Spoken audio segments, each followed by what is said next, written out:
All right, so we have had this car here in the shop for, I don't know, a couple weeks now, but we were out of town for LS Fest for about a week.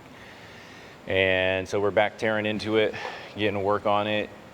Looks like a great car right away, and it will be a great car. This is a 1969 Super Bee with the 383 A12 car. I'll let Phil talk more about it. He's a big Mopar guy, knows more about it, but this was the factory race car, some people will call it, radio delete.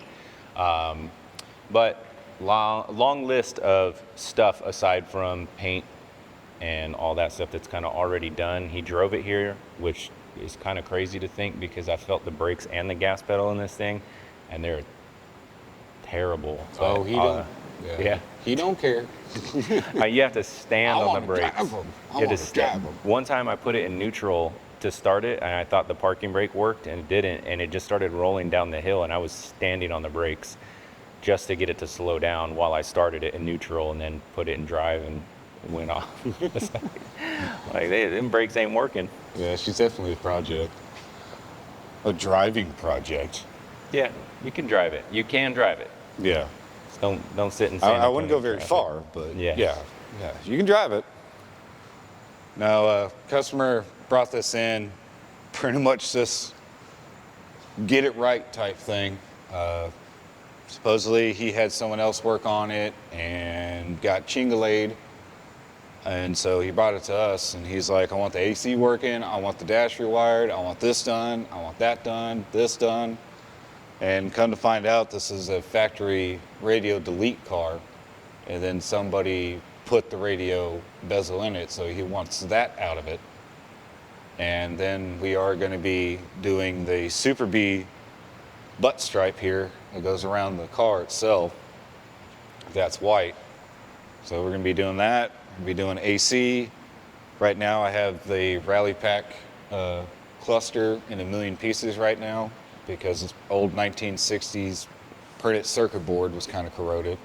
And then someone broke the gas gauge on the backside when they were in it the first time. So need to order some gauges. Just check out the wiring that's in it. It doesn't look too bad. I think it's just original wiring. No one's really like clipped into it, thank God. So it looks like it's all factory NOS stuff that's in it. So we need to just go in there and just clean connections, that typical things that's been sitting outside, and get that done. Another thing too, just got the AC fan going in it, the blower motor, excuse me. And then it came in, it has like the old school Mopar Harley Davidson air compressor, AC compressor that's in it. And it was locked up, and I was able to get that free because he doesn't want the Sanderson pump on there. He just doesn't like it. He wants it pretty much all original. He's that type of gentleman. If you want to, you get some shots, check out inside, see what I've done so far. I've taken out the Rally Pack dash. So we got loose wires in here. I just need to go through everything. And the funny thing is, he's like, I want the radio delete plate in there because it's a radio delete car. But can you stick a single DIN radio in the glove box? Doesn't make any sense. But his vehicle, you can do whatever he wants. But the interior is pretty clean. It's a nice little car. Door shuts great. And then you come over here. Underneath here, he wants us to clean up the engine bay, get all the AC stuff working. I have all the hoses here. That's had nothing but dirt daubers and whatever critters make a home inside these things. So I'm probably going to have him find me some new hoses if he can. And updated condenser so we can run R34 through it. Little trick about these old Harley Davidson compressors. You don't run 134 in it because the molecules are a little bit smaller than R12, and so they'll leak out of the compressor itself. It won't leak out of the lines, but it will leak out of the compressor. So what I have done over the years, instead of buying R12 because it's higher than a cat's butt, you buy some dustless keyboard spray. And you can put that in the system and it'll cool just as good as 134, and it's a whole lot cheaper too. Yeah, it's technically R132. R132. Yeah. So it's still a coolant. Yeah. So we need to get the AC all plumbed in for him.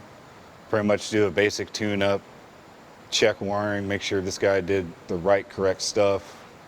Another thing I'm gonna do for him too, I hate when they do this, is they paint all over the ID tag here.